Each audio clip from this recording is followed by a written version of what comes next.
Parece que está acontecendo de novo, não é mesmo? O governo argentino suspendeu a exportação de carne bovina pelo prazo de 30 dias, com o objetivo de frear o aumento do preço dos cortes de carne no país, uma vez que, em média, eles subiram mais de 65% em apenas um ano. É claro que a inflação na Argentina no mesmo período está longe de um patamar aceitável, girando em torno dos 46%. Ainda assim, é notável que o preço da carne bovina aumentou mais do que os outros itens. A coisa chega a ser inacreditável de tão absurda. Que a Argentina está numa situação econômica terrível é um fato. Não é à toa que durante muito tempo o canal Visão Libertária se referiu ao país dos hermanos como Venezuela do Sul. Essa situação não surgiu do dia para a noite. Ela foi o resultado óbvio de sucessivas intervenções estatais que simplesmente destruíram aquela que outrora fora a maior economia da América do Sul.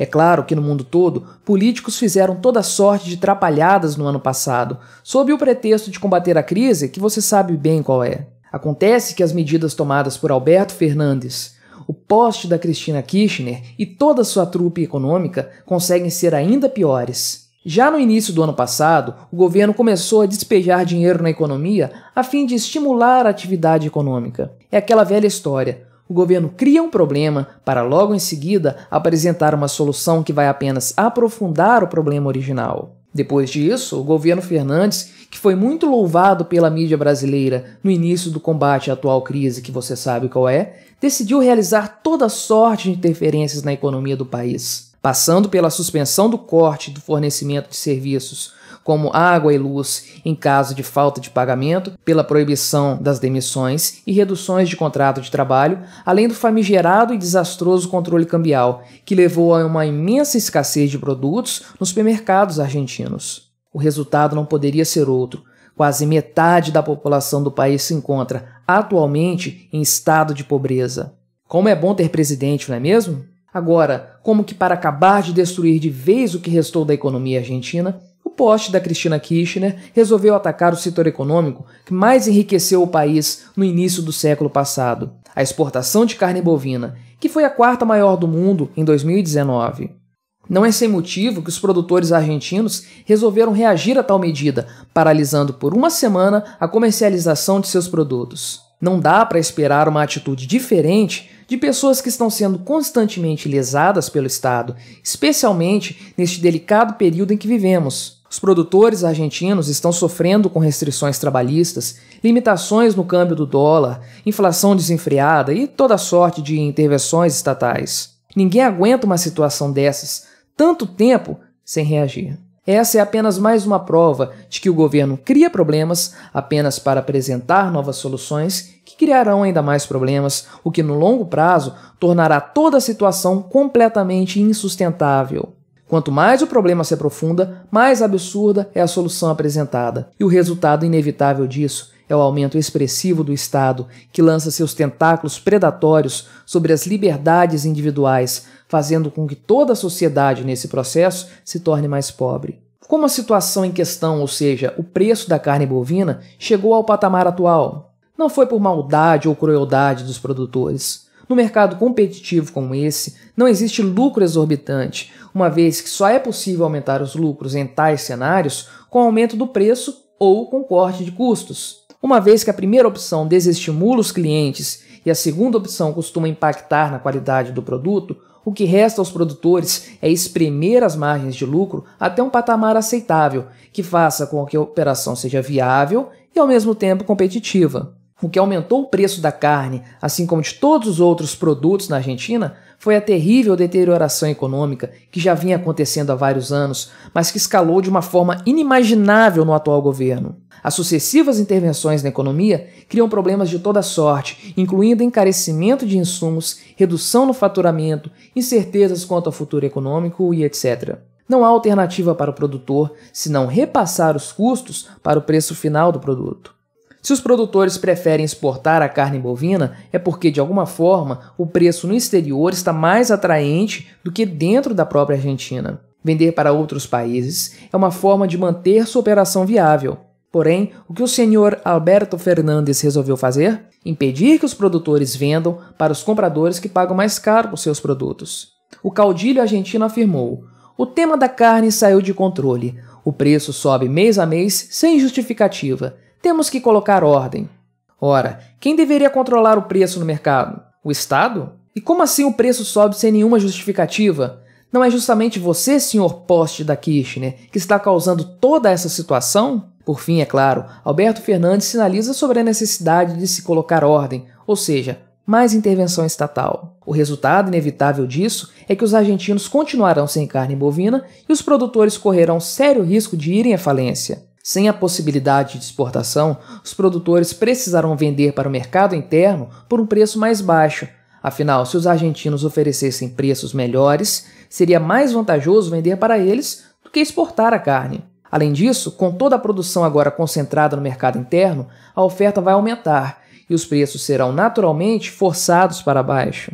Num primeiro momento, o presidente Erumano vai bater no peito, orgulhoso, ao apresentar o resultado da queda do preço da carne graças à intervenção estatal. O que acontecerá logo em seguida, porém, é que a carne vai sumir dos açougues, uma vez que não será vantajoso para os produtores continuarem a fornecer tal item, tendo ganhos insuficientes em troca. O fornecimento irá diminuir bastante e a situação que já era ruim só tende a piorar. Eu poderia, é claro, dizer uma frase de efeito, algo como: o governo pode controlar os preços, mas não pode obrigar o produtor a produzir e vender por aquele preço. Mas eu estaria mentindo.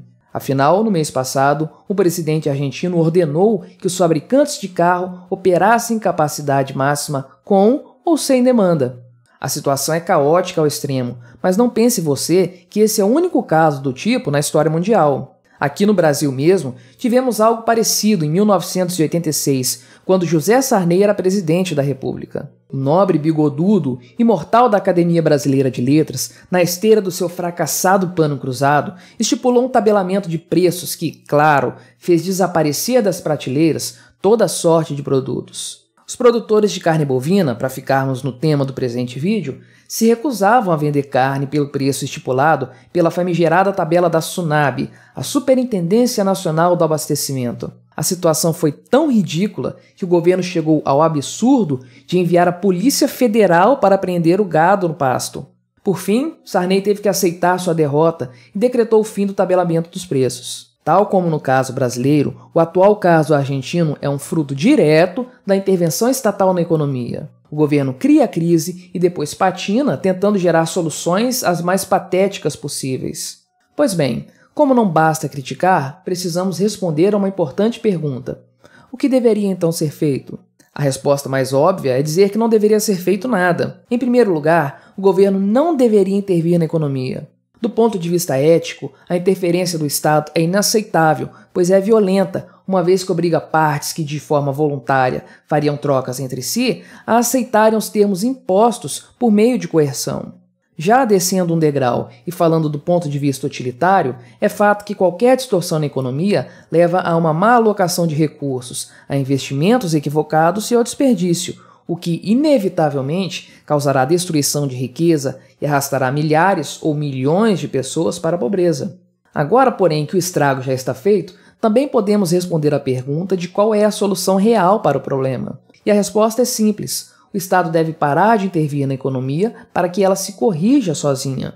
O resultado imediato disso será a falência de empresas, a escassez de produtos, a perda do poder aquisitivo e etc. Contudo, aos poucos, o mercado irá se purificar da ingerência estatal, voltando a funcionar da forma correta, ou seja, por meio de seu sistema de incentivos corretos, livre associação de pessoas e busca pelo lucro. Os produtores de carne e todos os demais devem ser deixados em paz para buscar as melhores formas de realizar seus negócios. Aos poucos, os preços tendem a se estabilizar, com o natural equilíbrio entre oferta e demanda. É pouco provável, porém, que vejamos tal solução sendo implementada na Argentina. Num país em que o governo está habituado a imprimir e a despejar dinheiro na economia sem qualquer critério, não há possibilidade de que as coisas se ajeitem ou sequer retornem para um patamar aceitável. Não há um futuro promissor para os nossos irmãos. É triste o que vemos na Argentina. Aquele que fora o país com mais alto PIB per capita do mundo 130 anos atrás, foi arrastado para a pobreza pelos abusos de seus governantes. O Estado é o grande mal da Argentina, e enquanto ele tiver o controle sobre a economia daquele país, o povo argentino ficará cada vez mais pobre. É simples, meus amigos. Se o governo interviesse na dança, faltaria tango na Argentina. Não pense, porém, que estamos muito longe de um cenário parecido com um dos nossos vizinhos. Poucas décadas atrás, a inflação galopante era a regra, e esse risco continua rondando nossa economia. De forma jocosa, mas não mentirosa, Paulo Guedes disse que poderíamos nos tornar a Argentina em 6 meses. Enquanto torcemos para que esse vaticínio não se cumpra, rezemos também para que a Argentina não se torne, ela própria, uma nova Venezuela. Caso contrário, não veríamos ser consumida por lá a carne bovina que motivou este vídeo, e sim a carne canina.